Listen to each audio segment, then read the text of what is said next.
Well, good evening, everyone, and welcome to this episode of Carpo After Dark. Kicking back on the back porch, and I just woke up after a nice little nap. Kind of a long nap. I had a friend over here, and we were trying out some CBD, blue blood dabs that kind of knocked me on my ass. It was nice. But I've been working on these edibles, and I gotta be careful how many I eat. These caramels will kick my butt. I don't really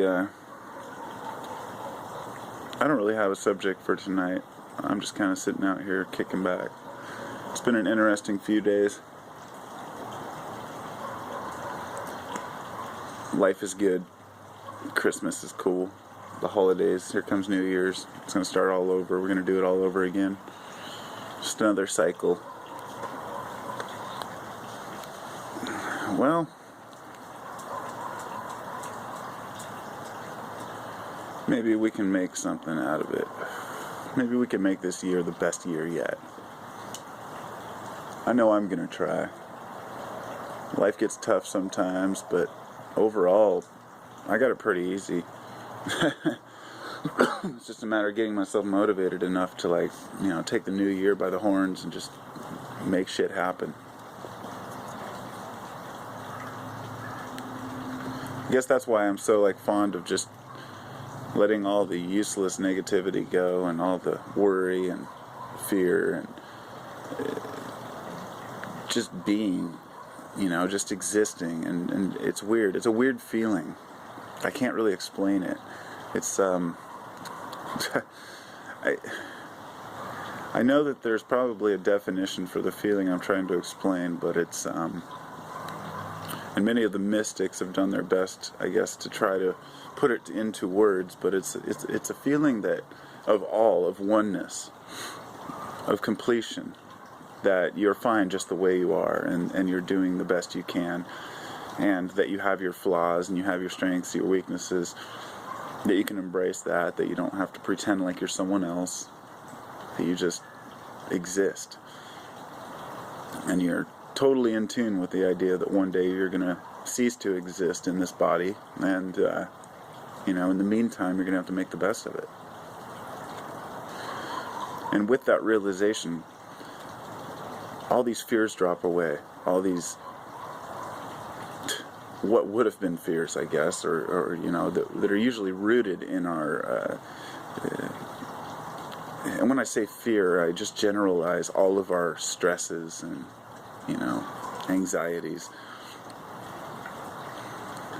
We find that most of the time it's something that is either out of our control or something that we can control but are not choosing to do so. I know my stress is usually caused by myself. By something a lot of people do stupid things that cause them stress, and a lot of people don't do things, and that causes them stress, not getting the things done that I need to get done, But that's procrastination. There's always tomorrow. I think a lot of stress is caused by people worrying that they haven't done enough in their life at the time that they are. I've heard kids, dudes in their 20s that are all stressed out because they don't know where to go in their life. I'm like, dude, you're fucking in your 20s, dude. Don't even worry about it. I know it seems big when you're that age. It seems like you've come so far, and I'm almost 40, and I know that when I'm 60, I'll be looking back at this saying, this ain't shit either. And we're always growing. Point being that it's easy for society to tell us, hey, if you don't have a career and your path set out before you, by the time you're 20, then you're a loser. And people carry that with them, and they feel like they should be accomplishing something in particular for society. And often we'll tell ourselves that it's because we need to make a living, make an income, but usually that income is expended on things we don't need.